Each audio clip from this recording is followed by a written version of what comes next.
Hello, YouTube. This is Renegade Gamer, and today we are reviewing a movie. I know it's been a while.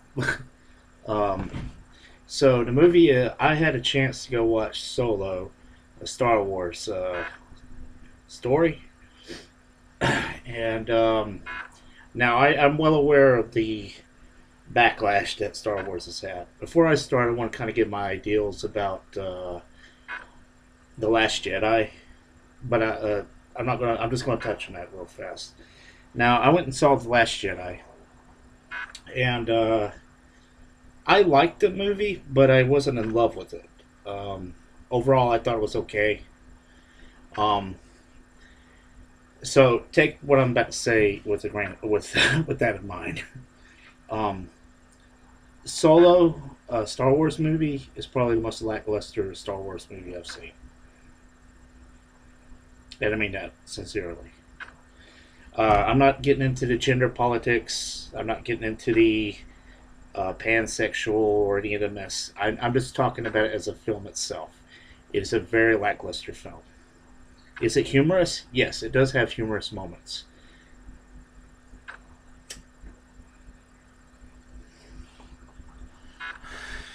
But I had some real big problems with this film. One, lighting.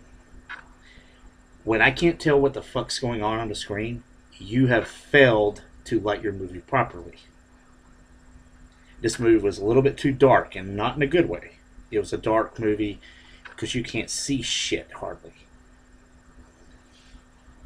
The tone that they were using, the color tone or whatever it was the fuck they were using, they should have had a little bit shader lighter because it's hard to see what's going on a lot of times. Two, camera.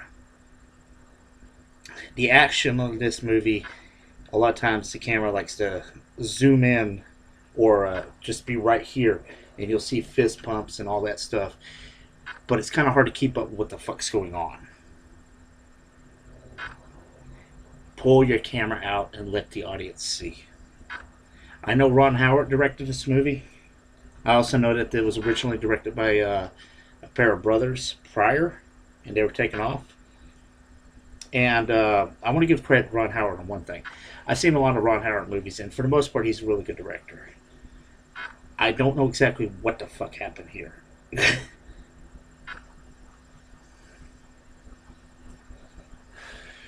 Music. Music's very lackluster in this movie. I'm not sure if it's John Williams that scored it. I didn't bother to pay attention. Once the film was up, I walked out. Um, Now, notice I didn't say that this movie was bad. I didn't. I said it was very lackluster. The story is very lackluster. Um, Now, when I first heard of the Han Solo movie, I was sitting there, I was kind of like, why? I mean, don't get me wrong. I like Han Solo. I'm not the biggest Star Wars fan in the world. I really am not.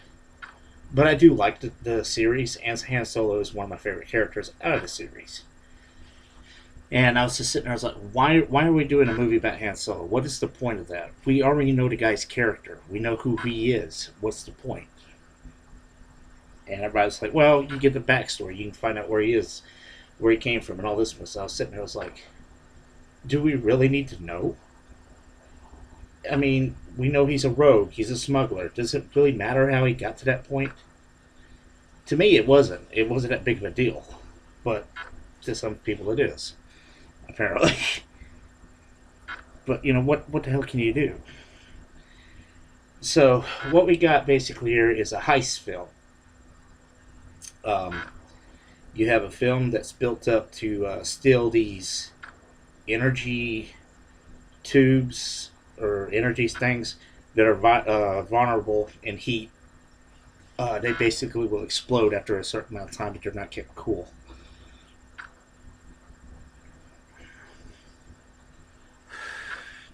And basically, you get a whole group of people together. Woody Harrelson, um, a girl named Kira, uh, Lando, a droid named L3, Chewie, and Han. I believe that's all of them. and they all go to perform this heist. Now, another thing that I want to make about this movie is way too much longer than it should be. It should have been about, at max, maybe an hour and a half, maybe an hour, 100, maybe an hour and 40 minutes. It drags. It literally drags. Um, there's just a lot of time in the movie. There's not like there doesn't feel like there's a lot going on, and it also doesn't explain its plot really that well. I mean, you can follow it to a certain extent, but you're kind of sitting there like, what the fuck is going on? um, your villain in the movie, he's all right. He's not the most interesting person I've ever seen in Star Wars, but he plays the role. He's fine. Um, the love interest, Kira, she's. They want to play her up as a femme fatale. I kind of think they failed at that. I mean, she's fine. She just doesn't really work real well in this film. To be honest, she's just okay. She's kind of just there. The guy they got to play Han Solo, for the most part, he's okay. I know that he had some acting lessons or coaching lessons. I've said I think that they were able to at least pull a performance out of him. May not be the best one, but it is a performance that's okay. He did hit a few notes that were like Harrison Ford. Very few, but they are there.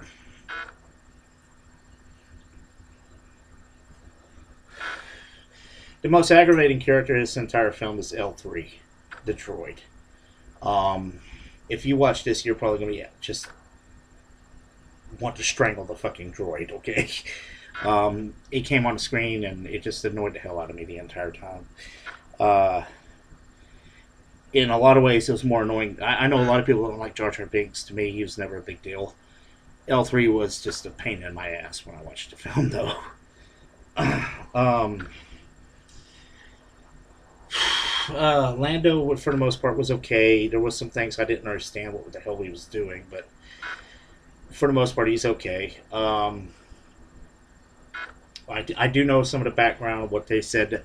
The jackass that basically came on there and basically said he installed a lot of gender politics into Star Wars. I get what he said. If you're willing to overlook that, he still seems like Lando, so it's not that big of a deal. Um, I still think that guy should be slapped the shit out of, but because Star Wars is supposed to be an adventure series, it shouldn't have a political fucking message in it. But that's my own personal viewpoint on this.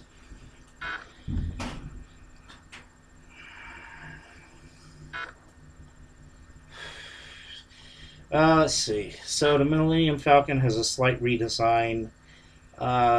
It looks fine. It's fine. The movie itself, it moves at a pretty decent pace. It does drag in a few areas. Um, Editing's okay, except like I said, the close shot up action. They really should have pulled the camera out, let you be able to see. There's also some really bad CGI in this. Near the end, there's a CGI monster in this movie, and it looks pretty bad. um, I got the impression when I was watching this film that nobody really wanted to make it, and it kind of it kind of emphasizes that whole point I'm making here. What was the point of this movie? Why did we need an origin film for Han Solo? Now, granted, everything I said is still a decent movie. It's nowhere near terrible. It's nowhere near god awful. It's just basically right here on the middle line. It's not bad, or rather, it's not bad. It's not good. It's just meh the entire way. Which, to be honest with you, that's not what this series, this franchise needs right now. It needs a hit, a blockbuster hit, one that really resonates with fans. Unfortunately, you have a showrunner that doesn't seem to give a shit about Star Wars fans.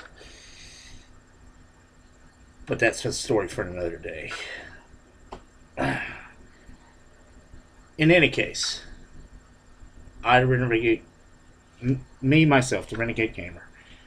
Would I watch Solo: A Star Wars Story again? Sure, I would watch it again. Like I said, it was for the most part not a big deal.